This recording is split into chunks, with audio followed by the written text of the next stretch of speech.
This 2026 Memorial Day, we gather not to simply remember names. We gather to remember lives. Lives that once laughed. Lives that once sat around the dinner table. Lives that had dreams, plans, fears, and hopes.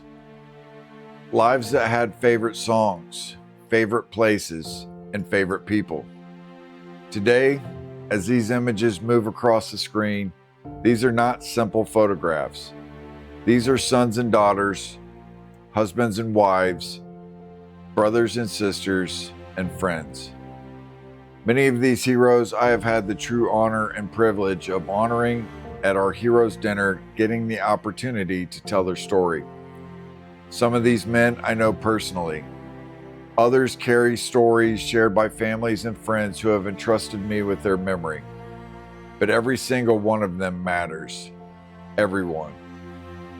Memorial Day is often misunderstood. It is not simply the beginning of summer. It's not about barbecues, long weekends, or sales advertisements. Memorial Day requires something much deeper from us. It is a time for all of us to slow down and remember. Because freedom has never been free. Someone has always paid for it. And some paid for it with everything they had. They say a person dies twice, once in the physical sense when they leave this earth, and a second time when someone stops saying their name. I would ask that you say their name aloud as their picture goes by. On November 11, 1985, President Ronald Reagan gave a Veterans Day speech at Arlington National Cemetery, and his words, almost 4 decades later, are still as true now as they were then. In it, he said, "It is, in a way, an odd thing to honor those who died in defense of our country, in defense of us, in wars far away.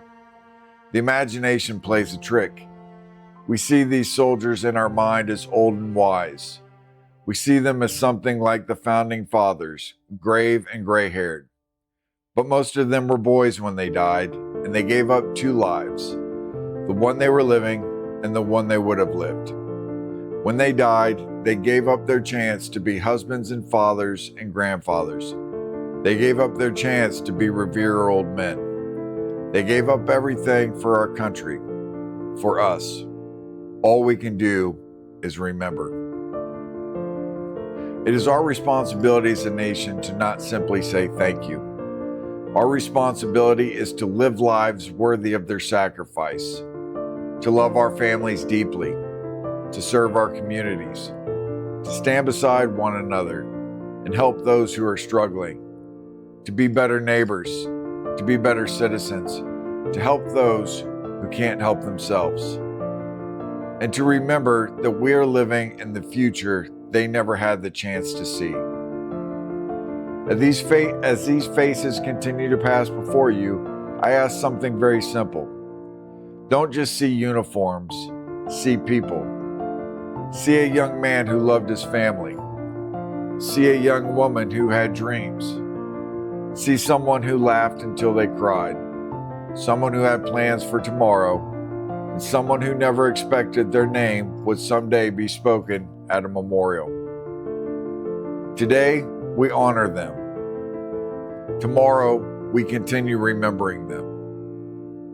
And for as long as we live, their names, their stories, their sacrifice must never disappear.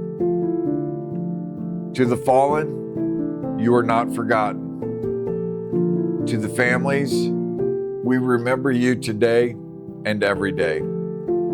And to these heroes whose faces appear before us tonight, we carry your memory forward. Semper Fidelis, and God bless our fallen heroes and their families.